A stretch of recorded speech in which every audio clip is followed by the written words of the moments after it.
ar galima save užhipnotizuoti? Savihipnozė, ar egzistuoja toks dalykas? Savihipnozė, taip.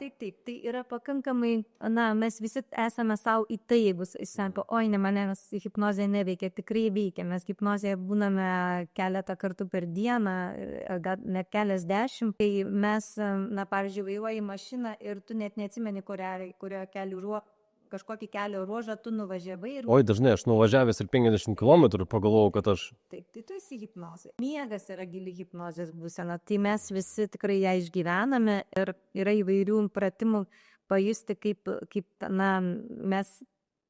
kiek mes esame savo įtaigus. Ir vienas toks trumpas, tai mes galime dabar visi įsivaizduoti, kad mes turime rankose citriną, perpjautą citriną ir ji yra labai labai sultinga, tokia prinokusi ir mes paimame ją ir dabar valgome ir atsikandame ir citrinos sulčių yra dabar pilna burna ir automatiškai genamasi seilės. Jeigu mes tik tai tą įsivaizduojame, tai yra apie įtaigumą savo.